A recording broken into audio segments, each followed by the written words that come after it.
স্ত্রীকে হত্যার দায়ে স্বামীর যাবজ্জীবন কারাদণ্ড দিল বিচারক। ঘটনা কৈলাসহরে। এ ব্যাপারে কৈলাসহর আদালতের পাবলিক প্রসিকিউটর তথা সরকারি আইনজীবী সুনির্মল দেবে জানান যে কৈলাসহরের ইরানি থানার অন্তর্ভুক্ত খাওড়াবিল গ্রাম পঞ্চায়েতের বাসিন্দা 35 বছরের রমিজ আলী 2019 সালের মে মাসে কৈলাসহরের ধলিয়াগান্ধী গ্রামের নেশারুন বিবির মেয়ে 27 বছরের রোশনা বেগমকে বিয়ে করেছিলেন। বিয়ের পর থেকে রোশনা বেগমকে পণের জন্য শারীরিক এবং মানসিকভাবে নির্যাতন করত রমিজ। বিয়ের 9 মাসের মাথা 2020 সালের 6 জানুয়ারি রাতে রমিজ আলী তার খাওড়াবিল গ্রামের নিজ বাড়িতেই ধারালো কোদাল দিয়ে রোশনা বেগমের মাথায় আঘাত করে এবং ঘটনাস্থলে রোশনা বেগম মারা যায়। পরের দিন রমিজ আলী তার স্ত্রী রোশনা বেগমের মা নেশারুন বিবিকে খবর দেয় এবং খবর পেয়ে নেশারুন বিবি রমিজ আলীর বাড়িতে গিয়ে দেখে ঘরের ভেতরে মাটিতে রক্তাক্ত অবস্থায় রোশনা বেগমের মৃতদেহ পড়ে রয়েছে। সাথে সাথে নেশারুন বিবি ইরানি থানায় খবর দেয় এবং খবর পেয়ে ইরানি থানার পুলিশ ঘটনাস্থলে এসে রোশনা বেগমের মৃতদেহ ঊনকোটি জেলা হাসপাতালে নিয়ে যায়।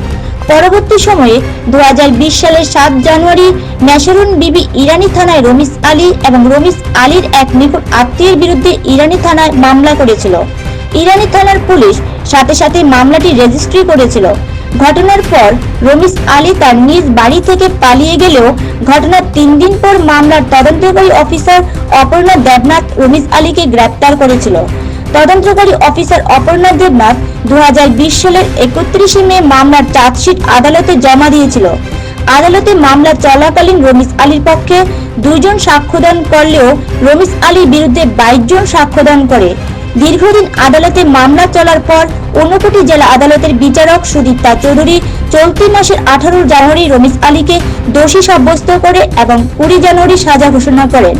বিচারক রমিজ আলীকে 3 বছরের জেল হাজত এবং 50,000 টাকা জরিমানা, অনাদায়ে 9 মাসের জেল হাজত দেয়। তাছাড়া রমিজ আলীকে যাবজ্জীবন কারাদণ্ড এবং 50,000 টাকা জরিমানা, অনাদায়ে 9 মাসের জেল হাজত ঘোষণা করে বলে আইনজীবী সুনির্মল দেব জানান। 6/1/2020 ইংরেজি তারিখে রমিজ মিয়া নামে একজন এই খাওড়াবিলের আন্ডার ইরানি পিএস উনি উনার স্ত্রী রোশনা বেগমরে রাত্রেবেলা এই কোদাল দিয়া কূপ দেন এবং মার্ডার করেন। তো পরের দিন এই ইরানি থানাতেও খবর দেওয়া হয় এবং ওই রোশনা বেগমের বাবার বাড়িতেও খবর দেওয়া হয়। রোশনা বেগমের বাবার বাড়ির লোকজনও গেছেন গিয়া ওনারা এই রোশনা বেগমরে মৃত পাইছেন রমিজ আলীর ঘরে মাটির মধ্যে রক্তাক্ত অবস্থায় এবং সঙ্গে যে কোদাল দিয়ে ওনারে আঘাত করা হয় সেই কোদালটা ভাঙ্গা অবস্থায়, আচার ভাঙ্গা অবস্থায় পাশে ছিল কোদাল এবং কোদালের আচার।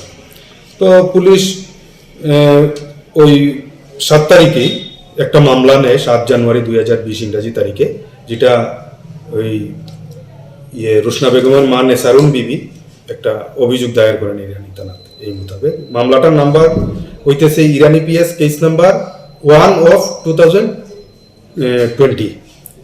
তো মামলার তদন্তকারী অফিসার ছিলেন অপর্ণা দেবনাথ। উনি গত 31/5/2020 ইংরাজি তারিখে সেই রমিজ মিয়ার বিরুদ্ধে আন্ডার সেকশন 498A এবং 302 অফ আইপিসি মোতাবেক চার্জশিট দাখিল করেন। পরবর্তী সময়ে এই দুইটাই সেকশনেই চার্জ গঠন হয়। চার্জ গঠন হওয়ার পরে যখন এটার বিচার কার্য শুরু হয় তখন সরকার পক্ষে মোট সাক্ষী দেন 22 জন এবং বিবাদী পক্ষে ওনারা 2 জন সাক্ষী দেওয়ান। তো